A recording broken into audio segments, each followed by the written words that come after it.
Bismillahirrahmanirrahim. Buah mengkudu, buah melati, dimakan enak sekali. Izinkan saya untuk di depan ini memimpin acara ini. Assalamualaikum warahmatullahi wabarakatuh. Bismillahirrahmanirrahim. Alhamdulillahirabbil alamin. Rabbi shrah li sadri wa yassir li amri wahlul 'uqdatam min lisani yafqahu qawli. Amma ba'du. Kepada yang terhormat Kepala Sekolah SDN Duku Tengah Bapak Taufan Kusuma Wardana SPD SD, yang kami hormati Bapak Ibu Dewan Guru beserta staf SDN Duku Tengah dan Bapak Ibu wali siswa SDN Duku Tengah. Pertama dan yang paling utama, marilah kita panjatkan puji syukur kehadirat Allah Subhanahu wa Ta'ala, karena dengan limpahan karunia-Nya lah kita dapat menghadiri acara ini dalam keadaan sehat walafiat. Salawat serta salam semoga tetap tercurahkan kepada junjungan kita Nabi besar Muhammad Sallallahu Alaihi Wasallam. Semoga kita mendapatkan syafaatnya dalam hidup. Tak lupa beribu terima kasih atas waktu panjenengan semua untuk hadir di acara sosialisasi program SDN Duku Tengah tahun ajaran 2025-2026. Dan pagi ini sudah ditutup acaranya dengan deklarasi anti bullying dan ditutup dengan Bapak Kepala Sekolah kita. Jadi kegiatan MPLS sudah selesai. Selanjutnya sosialisasi program sekolah. Sebelum acara kita mulai, marilah kita buka supaya kegiatan ini berjalan lancar. Untuk yang beragama lain, doa menurut keyakinan masing-masing. Ila tadiniya Al-Fatihah. Untuk selanjutnya dan sambutan yang akan disampaikan oleh Kepala Sekolah kita, Bapak Taufan Kusuma Wardana, sekaligus menyampaikan materi yang pertama. Kepada beliau dipersilakan. Isinya sama. Untuk apa sih? Untuk mempersiapkan anak-anak dalam hal belajar. Anak-anak ini kan dari TK, namanya taman kanak-kanak, lebih banyak bermainnya, betul begitu nggih? Yang panjenengan dampingi di TK, tiba-tiba masuk SD harus ditinggalkan, tidak usah didampingi. Dan teman-temannya lebih banyak yang besar gitu kan. Nah, MPLS ini gunanya mempersiapkan itu. Jadi selama 2 minggu Bapak Ibu gurunya ini mempersiapkan dengan cara mengajak bermain yang sama-sama dulu dengan TK. Selain itu Bapak Ibu guru juga memetakan, melakukan assessment dan measurement, penilaian dan pengukuran. Terus selain bermain, anak-anak juga dilihat Bapak Ibu gurunya itu punya lembar evaluasi, lembar assessment. Oh si A ini punya bakat ini, punya kelemahan ini. Si B gitu, latar belakangnya siapa sih, orang tuanya ini, kerjanya apa. Nah di situ fungsinya MPLS. Dan alhamdulillah selama 2 minggu ini bisa kami manfaatkan dengan sangat baik, dan Bapak Ibu juga bisa istilahnya bekerja sama, kolaboratif gitu nih, memasarkan putra-putrinya, di sini memberdayakan. Dan kemungkinan Bapak Ibu ketika MPLS ditemukan, oh anak ini kurang ini, ternyata belum bisa membaca, ternyata ada yang belum bisa menulis dan berhitung, jangan khawatir. Dalam kurikulum memang di TK itu tidak boleh diajarkan kalistung, membaca, menulis, berhitung. Di TK itu sebenarnya tidak ada. Di mana mengajarnya? Di SD. Jadi ketika putra-putri jenengan belum bisa, jangan berkecil hati dan jangan khawatir. Insya Allah guru-guru kami akan mengajarkan. Okay? Jadi itu hal lumrah. Meskipun beberapa TK itu berlomba-lomba, katanya kalau lulus dari TK A nggak bisa baca, artinya TK-nya kurang bagus begitu. Itu sebenarnya tidak benar, hanya pandangan secara umum. Baik, bisa mungkin Bu Marta sudah bisa tampilin. Oh enggak, alhamdulillah. Bapak Ibu panjenengan di sini akan menerima sedikit informasi. Tujuannya untuk apa? Untuk memahami. Ketika panjenengan menitipkan putranya di sini, sekolah ini akan mempunyai beberapa janji kepada panjenengan. Yang pertama, disesuaikan dengan visi sekolah.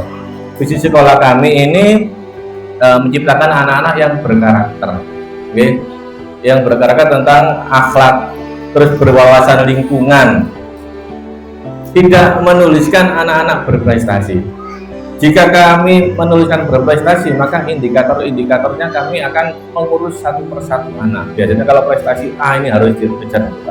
Tapi dengan visi misi kami, alhamdulillah kemarin itu mendapatkan beberapa juara Bapak Ibu. Untuk sekedar diketahui mawon, ini tercapaian tertinggi dari tahun-tahun sebelumnya, betul ya? Dari agama kemarin, Festival PAI kami mendapatkan 4 juara.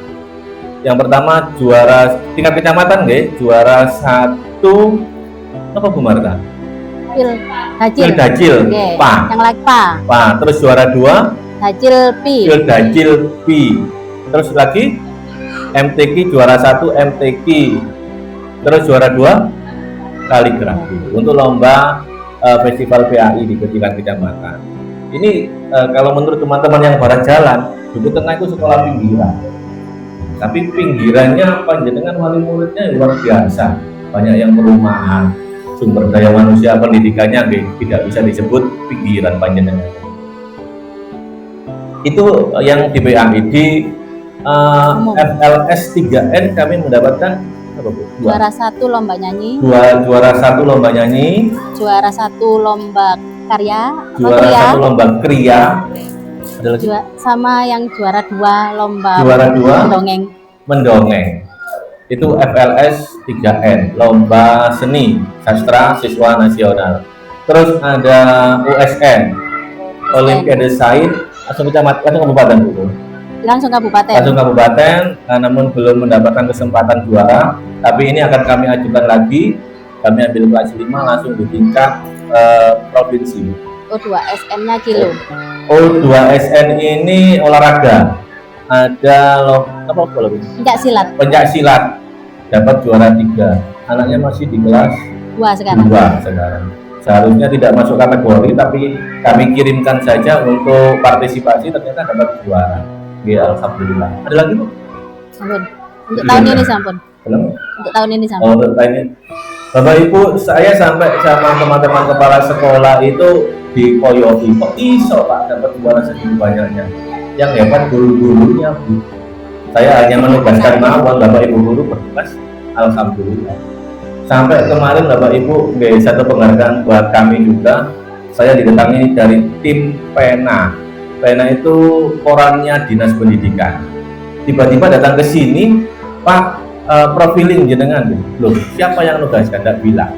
Kayaknya kepala dinas. Jadi sekolah sini dimasukkan koran 1 halaman penuh ini. Nanti mungkin jenengan aja dengan bisa minta Bu Nur nanti. Temen tak Bu Nur gitu. Jadi di koran itu SDN Duku Tengah dimasukkan 1 halaman penuh, isinya gambar-gambar Bapak Ibu guru semuanya. Jadi satu penghargaan gitu. Itu untuk kemajuan saja. Nah, beberapa program yang akan kami sampaikan, saya bagi Bapak Ibu tersane buatan Pulau Mawon. Nanti ada Bu Enda, Bu Nur, ada Bu Marta, ini nanti ke bagian menyampaikan. Saya menyampaikan menyinggung sedikit saja. Yang pertama saya jelaskan tentang Dapodik. Apa Dapodik itu? Dapodik itu singkatan, kepanjangannya Data Pokok Kependidikan. Jadi data itu isinya apa? Bapak Ibu guru, kepala sekolah, murid-murid, dan orang tua. Untuk apa? Nah, Dapodik ini data yang diambil oleh pemerintah. Nanti panjenengan masuk otomatis diminta yang namanya KK, akta, sudah mengumpulkan Sekarang nanti di kelas 6 pasti diminta lagi. Loh, biar wis tahu saiki kok di dalam mana. Siapa ngerti nyuwun ngapunten Bapak ganti. Oke ya, mungkin boten. Jumlah keluarganya bertambah, kan bisa saja. Oke, jadi jangan skeptis. Biar wis dikei kok saiki jalur mana. Ketika ada permintaan update data, pasti kita meminta data tersebut. Oke. Jadi Dapodik itu isinya itu data-data semuanya. Loh, apakah wajib? Wajib Bapak Ibu.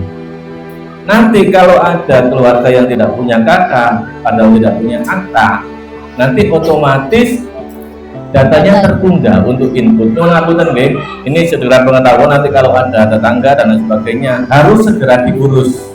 Bu Marta? Marta. Dulu, halaman Pelulu ah. Oke. Biar ada pelulu. Di halaman berikutnya Bu. Ayo nak Iya.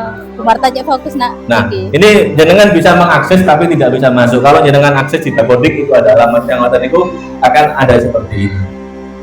Jadi data-data ini sinkron sama datanya Pusdatin. Pusdatin itu Pusat Data dan Teknologi Informasi, artinya punyanya negara. Dinas Sosial juga masuk. Nah, hubungannya nanti apa Bapak Ibu? Ada NISN, sudah punya putranya? Dari TK? Ada yang belum punya? Semerap betul NISN, nomor induk siswa nasional. Ada yang belum punya? Alasan belum punya kenapa Bu?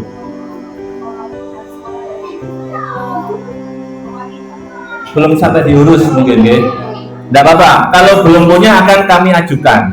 Nah, NISN ini akan berguna dari TK sampai kuliah Bapak Ibu. Cuma di alamat website ini hanya sampai menengah karena Dikdasmen, pendidikan dasar dan menengah. Tapi nomor itu tidak akan berubah dari TK sampai kuliah. Oke? Dimanapun panjenengan sekolah, di negeri, di swasta, di luar daerah, nomor itu tetap. Jadi panjenengan harus menjaganya. Gimana bisa melihat? Di rapot ada, di ijazah ada. Itu nomor NISN, nomor induk siswa nasional. Nah, nanti kalau panjenengan ngecek beneran nomornya. Nah, ada bisa ngecek halaman selanjutnya Bu. Dulu halaman selanjutnya. Nah, ini NISN. Jenengan bisa cek di situ. Jenengan ketik saja di situ NISN. Nah, itu alamatnya begitu. Nanti jenengan bisa memasukkan nama ibu, nama anak, atau nomor KTP. Jenengan cek akan keluar putra panjenengan itu nomor NIS-nya berapa. Semuanya bisa ngecek secara mandiri. Ini karena data ini terbuka. Nah, selain NISN ada apa lagi? Dapodik itu bisa ke PIP, Program Indonesia Pintar. Berapa yang PKH itu masuk semuanya data-data itu. Nah, makanya ketika panjenengan nanti barangkali dimintai data, dari nyuwun tolong kooperatif dikasih yang sebenar-benarnya. Karena Sidoarjo itu ada kasus Bapak Ibu kelas 6 dimintai kakak, okay, karena mungkin bermasalah, ditagih beberapa kali oleh gurunya, diberi kakak tetangganya. Sidoarjo ini, okay, kelas 6 mau lulus kan data untuk ijazah kan, mungkin jengkel ditagih oleh gurunya karena nggak bisa memberikan, akhirnya fotokopi kakak tetangganya. Ketika data itu diinput tidak valid, nomor-nomornya, nama-namanya tidak bisa keluar. Ternyata dikejar-kejar baru mengaku kakak tetangganya yang diberikan kepada gurunya. Nah, nanti ini kan masih ada waktu yang lama. Yang terakhir itu di kelas 6, jadi kan harus sudah valid datanya. Nah, barangkali kakaknya belum terbit, aktanya. Terus kakaknya ada perubahan, segera diupdate. Selain itu, tentang bantuan-bantuan yang lain itu masuknya di Dapodik. Dari Dapodik nanti beralih ke Pusdatin, beralih ke yang lain-lainnya. Pun ada pertanyaan tentang Dapodik tadi?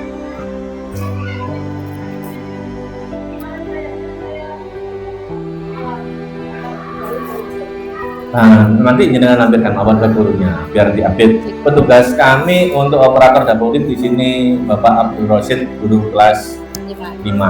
Jenengan serahkan ke guru kelasnya mawon nanti biar diteruskan. Oke, kalau ada update jenengan berikan. Pasti update. Tidak hanya jenengan, Bapak Ibu guru juga begitu. Hampir tiap tahun kalau kami ada acara mengupdate data itu. Berikutnya bosku yang kedua tadi.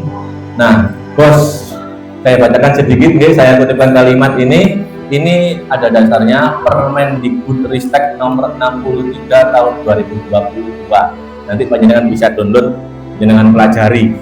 Oke, ada kalimat ini. Bantuan operasional sekolah, BOS, adalah program pemerintah Indonesia yang menyediakan dana bagi sekolah-sekolah, baik negeri maupun swasta, untuk mendukung biaya operasional non personalia. Saya ulangi, di operasional non personalia. Bisa memahami maksudnya?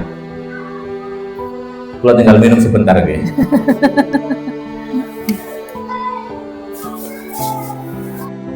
Biasanya Bapak Ibu, sebelum saya di sini, ketika saya menjadi guru kelas 6, mengadakan rapat gini, kepala sekolahnya menyampaikan seperti ini. Waktu itu pandemi, Pak, biaya bosnya dibagi ke wali murid. Gitu. Geragapan kepala sekolah, Pak, apa yang dibagi? Waktu itu kan tidak pertemuan kan, artinya sekolah tidak operasional gitu, kan di rumah, minta dibagi ke siswa. Nah ini ada garis besar, operasional non personal ya, artinya bukan diberikan kepada anak-anak begitu. Bos itu digunakan operasional sekolah. Apa saja, apa sakarepe Bapak Ibu guru nih, butuh apa nanti kami bonten Bapak Ibu. Oke. Ini bos itu sebelum di situ saya jelaskan, bos itu ada 4 macam. Yang pertama bos reguler yang dikeluarkan oleh pemerintah pusat. Jadi langsung kita mengajukan turun. Oke, turunnya kalau bos reguler itu 1 tahun 2 kali. Nah, kasusnya tadi di bulan Juli bos belum turun, bendarai kiek-kiek kalau itu. KS2 karena anggarannya sudah yang 6 bulan kemarin sudah habis. Yang bulan ke-7 itu belum turun, 7 sampai 12 belum turun sampai sekarang. Sedangkan operasional terus berjalan. Tapi insya Allah tetap diboleh-boleh. Terus yang kedua bosga atau bos daerah. Ini yang memberikan adalah daerah. Kalau bos reguler ini agar panjenengan tahu, bos reguler itu per anak diberikan 900.000. Itu hanya per anak, tapi sekali lagi bukan diberikan ke anak. Sampun pelintun, makanya kalau dengan tagih. Betul nggih? Yang bosda ini per bulannya 29.000, kalau tidak salah dikali 12 348 per tahunnya. Itu. Kalau bosda turunnya 3 bulan sekali, kalau bosrek turunnya 6 bulan sekali. Yang ketiga bos kinerja. Bos kinerja diperoleh jika kinerja satuan pendidikan SDN Duku Tengah ini konsisten bagus. Itu baru dapat boskin, besarannya 22.500.000 satu kali dapat. Artinya tidak 1 tahun diberikan 2 kali 3 tahun. Bisa jadi 1 tahun ini dapat, tahun besok tidak dapat. SDN Duku Tengah belum pernah mendapatkan. Mohon doanya saja, oke? Yang terakhir bos afirmasi. Bos afirmasi ini biasanya untuk daerah tertinggal. Seperti kalau di sini Sawan 2. Berapa nggih? Di Ketingan Meringkau itu termasuk tertinggal. Biasanya dapat tambahan bos afirmasi besarannya sekitar 40 sampai 60 juta per tahun. Nah, itu sedikit informasi bos. Terus apa penggunaannya? Apa sakarepe kepala sekolah atau gurunya? Boten Bapak Ibu. Berikutnya Bu Lulu. Nah, penggunaannya ini dibatasi melalui 8 standar yang kami susun dengan nama RKAS. Lembar RKAS, Rencana Kerja Anggaran Sekolah. Jadi sekarang ini sudah mulai menyusun untuk tahun anggaran 2026. Misalkan 1 standar kompetensi lulusan untuk kelas 6, agar lulus itu anak-anak butuh apa aja.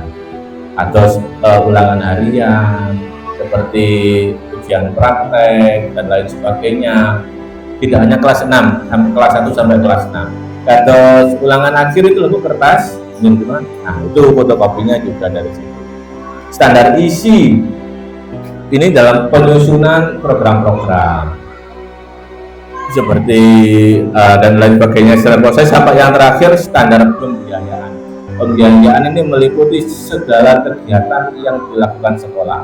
Nanti ada beberapa program yang dianggarkan oleh sekolah, namun tidak bisa tercover seluruhnya. Contoh saja kemarin Bapak Ibu, kami mengirimkan anak-anak lomba pesta siaga. Tahun 2024 kami membuat programnya pesta siaga hanya di tingkat sekolah. Dengan anggaran anggaplah 1,5 juta begitu nih. Sudah kami laksanakan yang pesta siaga di bulan Mei. Loh, di tingkat kecamatan mengadakan, tingkat kecamatan harus ikut Duku Tengah mengirimkan 2 barung, 2 kali 10 anak, 20 anak yang dilaksanakan kemarin itu di museum ulat-ulat. Saya tanya bendaharanya Pak Munir ada anggarannya? Tidak ada Pak. Gimana? Harus mengalihkan dari anggaran-anggaran lain. Nah, jadi anggaran yang belum terlaksana itu kita hilangkan, kita ganti yang sekarang. Tapi anggarannya tidak cukup Bapak Ibu. Saya kadang berpikir, wah di program-program di apa ini? Daftarnya 200.000, transportnya 2 lem 300.000, konsumsinya 15.000 dikali 20 anak 300.000. Terus yang mengantarkan transport yang mengantarkan pendampingnya itu loh, ya kelihatannya daftarnya 200.000 tapi lain-lainnya. Nah, akhirnya kami mengalihkan dari yang lain-lain. Nah, dari mana? Di standar-standar. Jadi kami tidak bisa menggunakan seenaknya. Nanti kalau Pak Jenengan minta misalkan benar apa enggak kursi dengan benar-benar, itu bisa dilihat secara online. Pak Jenengan minta secara pribadi. Jadi yang 2026 masih kita susun sekarang. Jadi sama dengan mungkin ada yang dari desa dan lain sebagainya. Kalau di lembaga-lembaga pasti sama. Jadi perencanaan kita susun di awal. Tidak bisa seenaknya. Bangun kelas boleh tak? Tidak boleh. Loh kan itu Pak, itu pasti lebih dari 20 juta, betul. Bagaimana? Apakah boleh? Tidak boleh kita bangun, tapi bunyinya adalah perawatan mawon. Yang boleh gitu kan? Perawatan artinya kita akali perawatan itu sudah ada, terus kita tingkatkan. Kalau membangun itu dari 0 menjadi ada, oke, bedanya. Mengganti pintu, jendela dan lain sebagainya itu boleh. Kalau membangun, kita punya bangunan di depan yang ngabutan Bapak Ibu, perpustakaan gitu. Perpustakaan, kalau jenengan parkir di depan yang jualan gitu loh, itu tidak bisa kita bangun seenaknya. Jadi menunggu bantuan dari Dinas Pendidikan. Insya Allah kami ajukan. Tahun kemarin kami mengajukan di ACC 3 ruang ini. Jadi saya dan Bapak Ibu guru ke dinas langsung meminta bantuan, ya, dengan biar jenengan tahu juga. Kalau kita hanya mengirimkan surat ke sana, tidak mungkin akan turun. Cari backingan Bapak Ibu. Saya cari backingan di Dinas Pendidikan, cari backingan di Dewan, DWR, dan lain sebagainya. Alhamdulillah kemarin konsultan sudah ke sini, janjinya Agustus. Jadi nanti kemungkinan kalau ada penjadwalan ulang tentang masuknya, saya nyuruh ampun sangat demi kebaikan bersama. Ketika ini renovasi atau rehab, otomatis kan tidak bisa ditepati. Nah, apakah akan ada penjadwalan ulang? Kemungkinan ada yang masuk siang, tapi insya Allah kelas 1 tidak terpengaruh. Kelas 1 diprioritaskan masuk pagi, gitu. Kemungkinan nanti ada yang masuk siang. 1 ruang guru, 2 ruang kelas, dengan anggaran yang lumayan besar, tapi itu lembaga derek-derek. Makanya enaknya Pak Tepantai oleh rehab oleh CPR Boten. Pelaksananya insya Allah Dinas PU, pendananya Dinas Pendidikan, pelaksananya Dinas PU. Sekolah hanya menerima niku mawon. Pun tentang anggaran ini ada yang ditanyakan? Nanti barangkali Pak saya boleh mengajukan beasiswa. Ada kan Ge? Ya, kami mengajukan 4 anak untuk seragam kemarin. Ini kemungkinan panjenengan juga didata untuk apa namanya PIP, Program Indonesia Pintar. Kalau jenengan mau mengajukan memenuhi syarat silakan, tapi sekali lagi yang menentukan bukan kami. Kami hanya mengajukan. Nanti yang menentukan ada dinasnya sendiri, Dinas Sosial dan Dinas Pendidikan menyeleksi. Itu ada yang langsung keluar di tahun berikutnya, ada yang tidak keluar, mengajukan kelas 1 keluarnya di kelas 4 ada yang keluar penuh, ada yang keluar separuh. Sekali lagi bukan kami. Nah, kami hanya mengajukan saja. Insya Allah dari data-data tadi. Berikutnya Bu, kurikulum. Ini penjelasan saya terakhir. Oke loh ngomongannya. Oke, Bapak Ibu, ini kemarin kami dapat sosialisasi dari Kemendikbudristek. Kalau Pak Jenengan tinggal di situ tanggal 22 Juli, sekarang 26, 4 hari yang lalu baru kurikulum kita ganti-ganti. Nggih, betul nggih? Dengar kan? Nah, sebenarnya dasarnya tidak ganti, namanya tetap kurikulum merdeka. Tapi isinya ada yang disempurnakan gitu aja. Mungkin baru 4 hari yang lalu kami dapat sosialisasi. Maka saya sampaikan ke panjenengan biar tahu juga dan tidak salah paham. Next tuh. Nah, ini ada istilah kokurikuler. Kalau kemarin jenengan ada istilah apa? P5. P5. Di TK ada P5 ya? Ada. Nah, P5 istilahnya diganti menjadi kokurikuler.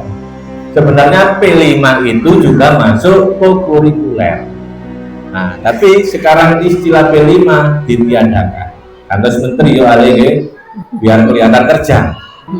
Terus yang awalnya P5 itu diganti menjadi gerakan 7 kebiasaan anak Indonesia. Nah, buku yang kemarin kami beli P5 otomatis tidak bisa digunakan.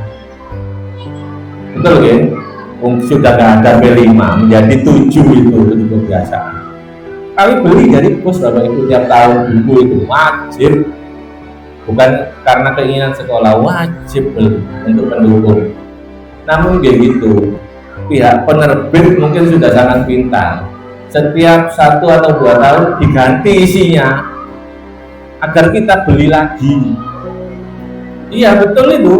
Saya itu kalau penjenengan nanti pengen lihat bukunya, jadi tiap ada edisi revisi gitu. Nah, namun sekarang ganti semuanya begitu. Terus yang kompetensinya awalnya itu hampir sama, cuma ada tambahan di sini kesehatan dan komunikasi tentang kepada Tuhan Yang Maha Esa, kreativitas dan sebagainya. Ada 2 tambahan yaitu kesehatan dan komunikasi. Yang terakhir muatan, yang dulu itu temanya ditentukan oleh pemerintah dalam bentuk buku itu P5 temanya wis tetap. Sekarang lebih fleksibel, temanya dapat diterapkan oleh satuan pendidikan. Nah, beberapa hari yang lalu, hampir 2 minggu yang lalu, kami berunding dengan Bapak Ibu guru. P5 ini gimana Pak? Itu Bapak Ibu guru saya tanya. Kan sudah nggak ada. Iya, tapi ganti. Next lagi Bu. Nah, ini loh Bapak Ibu, mungkin yang perlu panjenengan ketahui, ini kelas 1 ini, saya potongkan, ini kolom dari peraturan Permendikbudristek nomor 13 tahun 2025 yang baru. Satu contoh yang paling atas, pendidikan Pancasila, dalam 1 tahun anak kelas 1 itu harus mencapai 180 JP, JP itu jam pembelajaran, 1 JP itu 35 menit. Nah, yang dibagi menjadi 2, 144 itu intrakurikuler, yang 36 kokurikuler, yang dulunya itu P5. Apa sih bedanya intrakurikuler atau kokurikuler atau P5? Begini, yang namanya intrakurikuler itu di dalam pembelajaran yang berlangsung di dalam kelas, artinya guru mengajar, anak-anak belajar, itu 144. Yang 36 itu apa? Kokurikuler atau P5. Anak-anak berkegiatan atau praktek melakukan hal seperti anak-anak ketika TK itu praktek kok gitu kan, bukan hanya mendengarkan guru. Ketika ada perubahan pembelajaran di SD, nah khawatirnya ini hilang, makanya di kolom ini tetap tidak dirubah. Sebelum kurikulum merdeka tidak ada, hanya ada 2 kolom, langsung intrakurikuler dan total. Tapi sekarang dibagi. Kalau panjenengan lihat persentase, kokurikuler itu 30% dari total. Artinya 2/3 pembelajaran di dalam kelas, 1/3 pembelajaran di luar kelas. Nah, karena yang kemarin ada modul P5, anak-anak itu ditentukan dengan tema-tema begitu kan, yang sekarang tidak ada. Saya bertanya ke panjenengan, seandainya panjenengan diberi pilihan, anak-anak ini dikasih penuh 180 JP 1 tahun pembelajaran di dalam kelas saja, atau ada tambahan 36 JP pembelajarannya ini praktek. Kalau panjenengan saya kasih pilihan, pilih yang mana? Ada prakteknya atau hanya pembelajaran biasa? praktek nggih. Berarti semua setuju nggih. Jadi ini pertanyaan kami ya Pak Ibu. Tapi nggak ada modulnya. Modulnya 7 kebiasaan sehat yang nanti kami implementasikan, kami serap menjadi pembelajaran. Maka kami harus menyiapkan dulu ini modulnya. Tapi Bapak Ibu guru sudah membuat rancangan kemarin Bu, kami rapat bersama, seandainya diperbolehkan Pak seperti ini luar biasa. Bapak Ibu guru saya lihat nyambung tidak. Nah di situ ada pilihan dimasukkan ke multi mata pelajaran, artinya misalkan salah satu contoh di tahun ini semester ini anak kelas 1 itu membuat kerajinan dari bahan bekas itu plastik dan lain sebagainya. Loh, itu bisa dimasukkan dalam pelajaran apa? Matematika bisa misalkan membawa 4 botol dan lain sebagainya. Di kesenian bisa, di situ ada menggunting, merangkai dan macam. Terus di kehidupan sosial IPS belum ada Belum, kelas 1. di PKN-nya apa gitu. Nah itu harus digabungkan. Ketika Bapak Ibu guru membuat modul harus nyambung. Harus saya izinkan. Boleh. Nah kalau panjenengan setuju, pun Bapak Ibu gas berangkat. Nah ketika di situ program otomatis ada hubungannya dengan anggaran Bapak Ibu. Anggaran ini maka dianggarkan yang namanya alokasi kokurikuler. Ini Bapak Ibu nanti anggaran bos, takut jenengan ditarik, boten. Dari bos akan kami alihkan di ini. Kemungkinan kalau penjenengan mendengar SDN Duku Tengah kemarin ada yang kunjungan ke tempat-tempat ibadah, terus tahun lalu ke tahun ini ke makam, terus ke candi-candi, terus ada yang beternak ikan lele, kunjungan ke Boston. Nah ini bagian dari kokurikuler. Nah nanti ketika panjenengan mendengar, loh kok gak ada sekolah liya, jadi panjenengan sudah paham nggih. Nah kalau sekolah lain tidak menentukan kokurikulernya dalam bentuk kegiatan apa, maka akan dijadikan satu dalam pembelajaran di kelas. Nanti ketika anak-anak keluar misalkan gitu ya, ODL dan lain sebagainya, biasanya hanya per kelas saja. Kalau kami kan per fase, berapa fase? Fase di SD itu dibagi menjadi 3, fase A, B, C. Fase A itu kelas 1 dan 2, B 3, 4, C 5, 6. Kalau TK prafase. Oke, jadi biasanya pembelajarannya akan sama di tiap fase. A, berarti sisi luru sama isinya. Gitu. Kembali satu halaman Bu. Nah, perlu diketahui juga kategori pembelajaran itu ada 3. Intrakurikuler di dalam kelas tadi yang resmi, okay? Terus ada kokurikuler, penguat intrakurikuler. Nah, jadi selain kita ngomong-ngomong praktek di kelas, kita juga harus mengimplementasikan. Implementasi atau praktek itu masuk di kokurikuler. Yang terakhir ekstra atau tambahan. Tambahan ini di luar jam pelajaran, seperti ekstra tari, belajar dan sebagainya. Itu maka harus di luar jam pembelajaran. Pun sedikit mawon, ada yang ditanyakan? Bingung? Disampaikan, terima kasih. Kalau Pak Tovan menjelaskan tadi tentang kokurikuler, pada intinya kita sama. Kita sudah sepakat kalau untuk praktek guys. Jadi panjenengan kemarin tadi sudah ditanya Pak Tovan untuk praktek lanjutannya ya. Untuk biaya, kalau Pak Tovan tadi menjelaskan tentang bos, itu kalau non personalia. Jadi ya, contohnya kemarin kegiatan kita ke candi, kita untuk kegiatan semuanya tidak menganggarkan di bos gitu Pak. Hanya saja seperti anak-anak di makan siangnya itu loh Mas. Nah itu aja kalau gitu. Sebenarnya kemarin tidak bekal, tapi bersama-sama kita ke Wismi ya, yang kemarin tangga ke Wismi itu. Jadi untuk biaya yang personal kados untuk makan siangnya untuk panjenengan ya, itu tidak dihandle di bos. Tambahan aja. Mungkin dia agar mudah dimengerti loh, cari Pak Tovan gratis kok bayare gitu kan. Kegiatan yang P5 atau kokurikuler itu tidak hanya satu kali dilaksanakan. Kalau panjenengan lihat di situ 36 JP atau 1/3 dari jumlah jam per tahun kan. Anak-anak ini konsisten diajarkan, ada yang setiap minggu 1 kali. Nah, nanti yang keluar-keluar itu apa? Gome. Okay. Jadi praktek yang sebenarnya gitu, kayak menguji dan sebagainya. Dan itu ada. Ya memang dianggarkan tapi tidak banyak karena kegiatannya banyak. Itu sedikit-sedikit gitu. Mungkin kalau ada tambahan ya, kalau makan kan kami tidak bisa menyediakan untuk makan anak-anak gitu. Rapat gini mawon mboten selalu apa. Konsumsi dari sekolah gitu, tidak bisa dilaporkan. Boleh kalau di luar jam. Nanti jam 2:30 rapatnya baru dulu. Oke, terima kasih. Itu Jadi tidak langsung kita langsung keluar gitu, enggak. Memang ada materi-materi yang biasanya itu kita tidak memilih PTS, jadi kita ngambilnya itu di pas waktu PTS 1 minggu itu kita mampatkan. Jadi pembelajarannya materi bisa dibagi sampai 3 hari apa itu, kalau Pak Taufan bilangnya tadi gongnya itu memang keluar.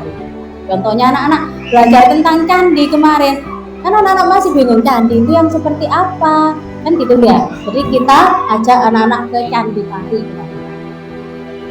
Gimana perasaannya? Udah tidak bisa diungkapkan. Bahagia sekali anak-anak. Oke, untuk selanjutnya sosialisasi materi yang kedua akan disampaikan Ibu Marta Rahmawati SPDI. Kepada beliau dipersilahkan. Assalamualaikum warahmatullahi wabarakatuh. Apakah semangat? Saya itu kan maksudnya agamis sekali religius. Nah, kami berusaha meskipun anak-anak kita sekolah sendiri di rumah, paling tidak di rumah itu bisa memimpin doa ayah ibunya setelah sholat. Makanya anak-anak saya ajak untuk menghafal sholawat Fatih, sholawat pujian, doa orang tua dan doa selamat. Paling tidak itu aja yang simpel, bukan panjang-panjang. Dan insya Allah sudah 80% anak-anak sudah bisa. Nanti di rumah kira-kira 3 bulan atau 4 bulan dicoba ketika sholat berjamaah, putra-putrinya bisa disuruh untuk memimpin doanya. Apalagi kelas 2. Nanti itu ketika program TAI, oke? Ada yang ditanyakan tentang pembiasaan pagi?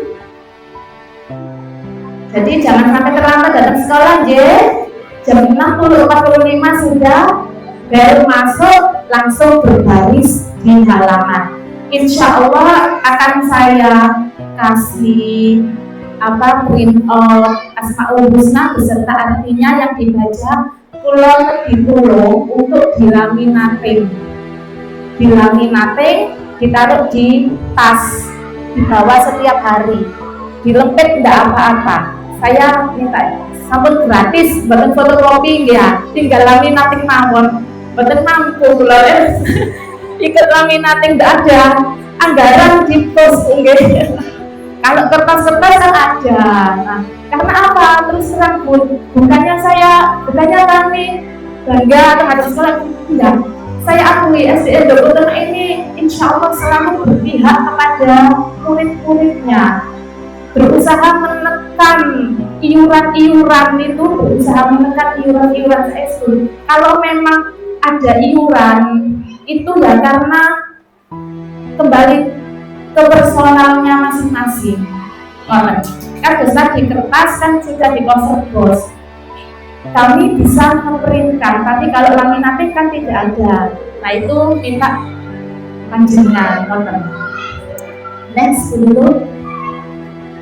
Di sekolah SDN Dukuh Tengah juga ada yang namanya pembiasaan Jumat. Jumat yang pertama ada Jumat religi. Jadi anak-anak ketika Jumat religi memakai kerudung.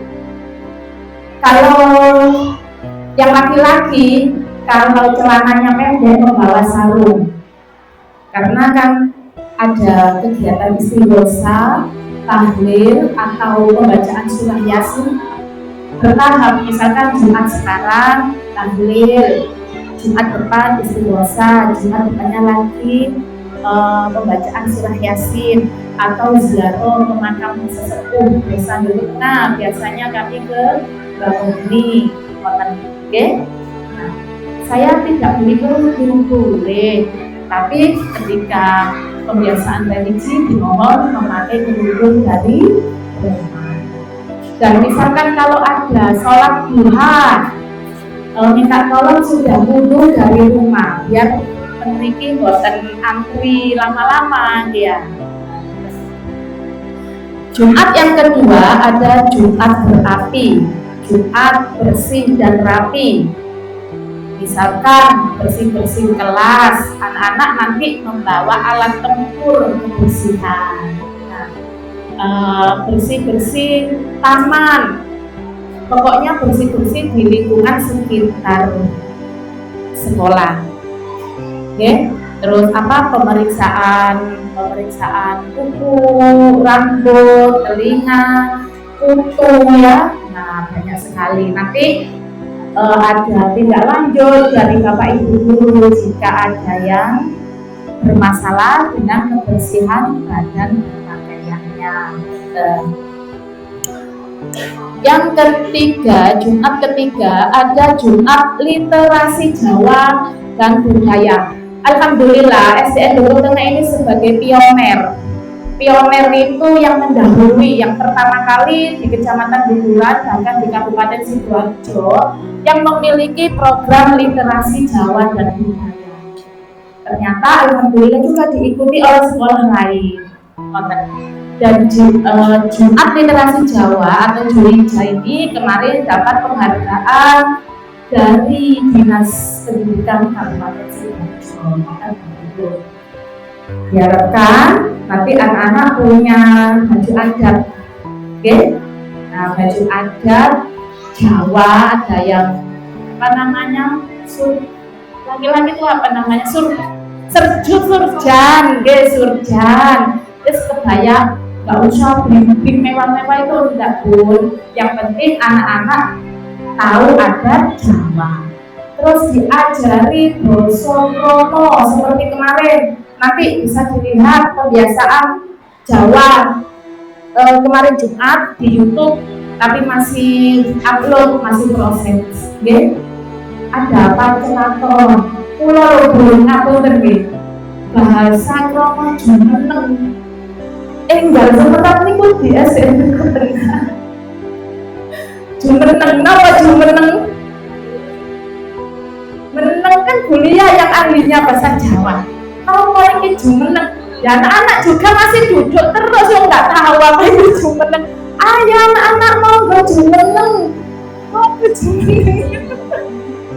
lucu lari-lari. Ya, ternyata jumeneng itu berdiri. Karena kan sekarang banyak anak-anak kita pakai bahasa Indonesia.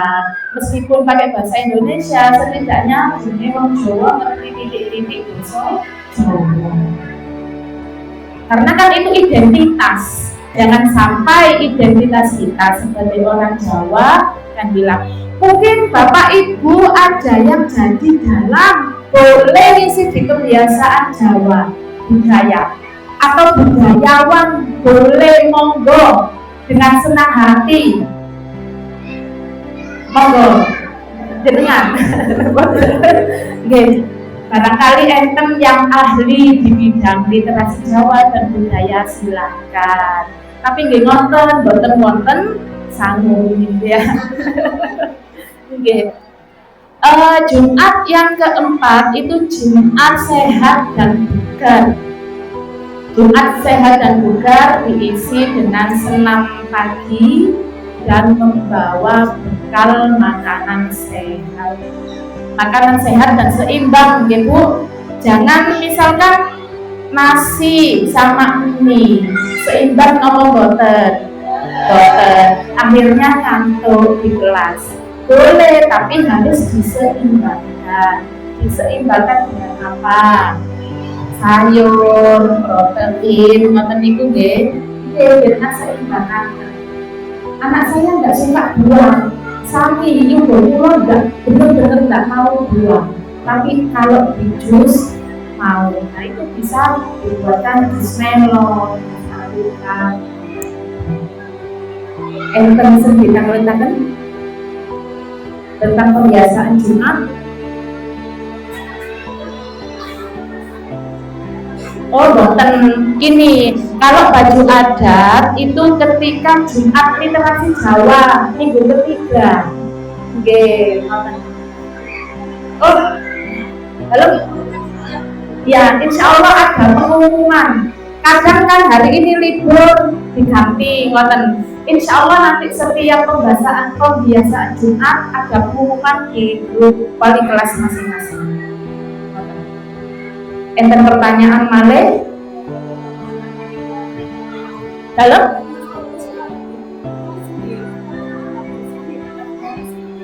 Asmaul Husna nanti dapat lembaran dari sekolah, jenengan yang laminating sendiri, biaya sendiri. Oke. Kenapa-napa nggih? Paling 2.000 ya. Nah, next dulu. Nah, ini program saya Bapak Ibu, kebetulan saya guru PAI, Pendidikan Agama Islam. Kalau ada yang non muslim ketika PTS atau PAS, nanti saya minta naskahnya ada di sini. Nah, Ibu dengan beli LKS agama Kristen atau Katolik? Katolik. Beli di Shopee nggih. Shopee. Jadi kalau waktunya PAI itu yang non muslim saya suruh mengerjakan LKS. Jadi sama-sama belajar. Saya tetap di dalam kelas tapi mengerjakan LKS. Ibu terima kasih. Nah, untuk PAI saya mengadakan kolaborasi GPAI dan orang tua tentang kurikuler PAI. Maksudnya kurikuler PAI itu pendalaman pengayaan tentang mata pelajaran PAI. Karena saya punya target Bapak Ibu. Target saya anak-anak lulus kelas 6 itu sudah hafal doa sholat harus, sudah hafal surat Asyam dan Ad-Duha. Itu yang saya haruskan. Terus surat pendek yang sesuai pelajaran di kelasnya itu juga wajib. Itu yang harus hafal. Tujuannya apa? Setelah lulus SD, SMP, anak-anak itu sudah bisa bacaan sholat loh, masih kekuatan, bukan derek sana. Ada itu dibaca sejak kelas 1. Jadi saya itu punya rubrik. Rubrik itu rubrik hafalan-hafalan deh. Dan saya tagih setiap pelajaran PAI.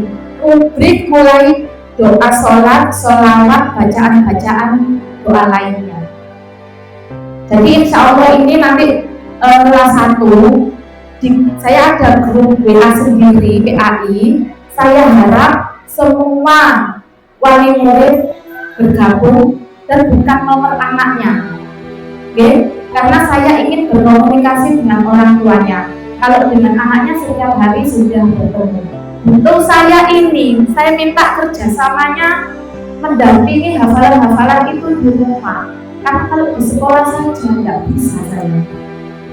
Misalkan niat sholat zuhur ya, saya panggil. Kalau tidak bisa, satu-satu anak-anak itu saya panggil satu-satu. Nur, maju. Ayo sholat zuhur, untuk sholat zuhur dibaca. Kalau tidak bisa, saya ajak baca 3 kali, 5 kali. Sesudah itu sudah gitu. Jadi satu-satu saya ngajarinya. Tidak bareng gitu. Bareng itu hanya ketika pelajaran sebelum dimulai.